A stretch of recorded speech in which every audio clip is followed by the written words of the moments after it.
Riley, welcome back. Good to see you again. Yeah, thanks for having me, Jim.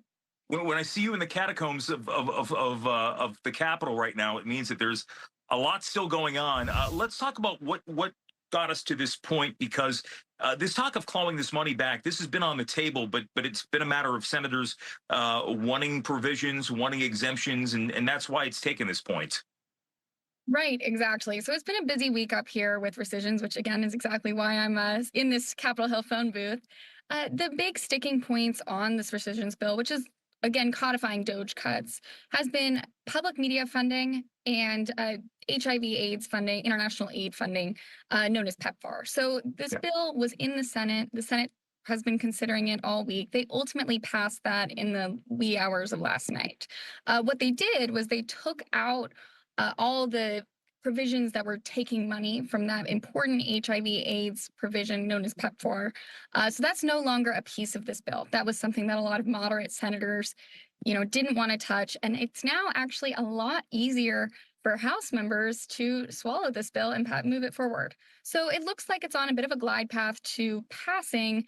However, there's all sorts of procedural things happening that are slowing it down. Democrats are trying to make this as painful a process as humanly possible. They want, they don't want to see these $9 billion gone, and they want to make it look like they're putting up a fight. So that's really where we are now as Democrats delaying and Republicans trying to move this forward. And I think as we talked last week about this very same topic, and we mentioned PEPFAR, but it seems as though the one aspect that many Republicans have framed this around is PBS and NPR funding for the Corporation for Public Broadcasting, effectively defunding that. That seems to be the big aspect of this bill that's getting the most amount of attention.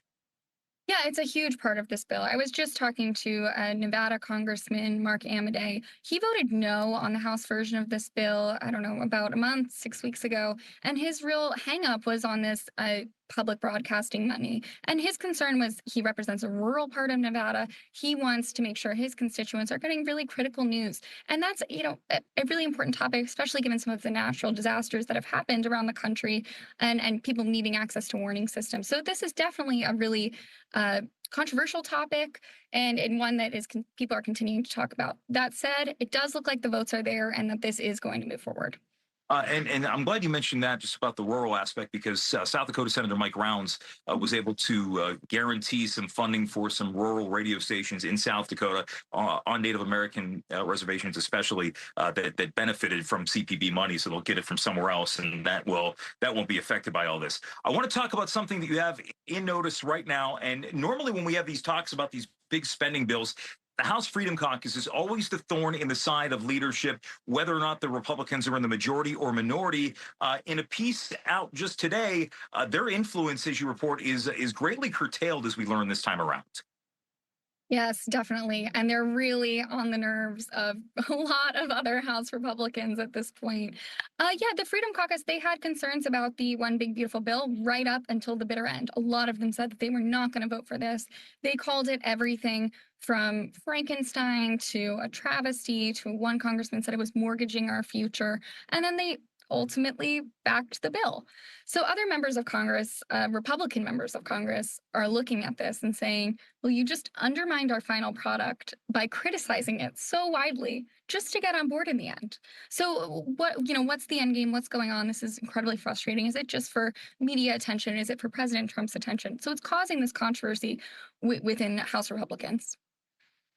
Andy Harris from Maryland leads the Freedom Caucus these days, and it got a lot of attention, as mentioned in the past. And I'm curious, based on your reporting, is it a matter of the fact that a lot of the priorities of the Freedom Caucus in the past have become more or less mainstreamed, I guess depending on how you look at it, in the Republican majority? Or is it just a matter of changing priorities and realizing that, hey, we have a president who wants this across the finish line no matter what? We're going to go with him, and you on this side can do what you feel like you need to do. Yeah, I think it's a little bit of both. I've covered the Freedom Caucus several times, especially since Andy Harris has become the chair.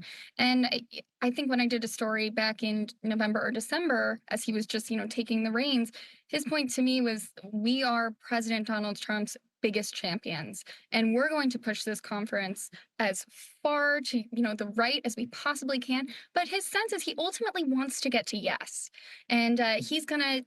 I think people in the rest of the Republican conference, they know that. So Yeah. when they're accusing him and other members of his caucus of grandstanding because they know, like, you're on the record saying you want to support the president, that you're a champion of the president, and that your voters really care about President Donald Trump's priorities. So it's an awkward position for them to be in, but ultimately they continue to have the president's back. Riley, great to see you again. We appreciate it.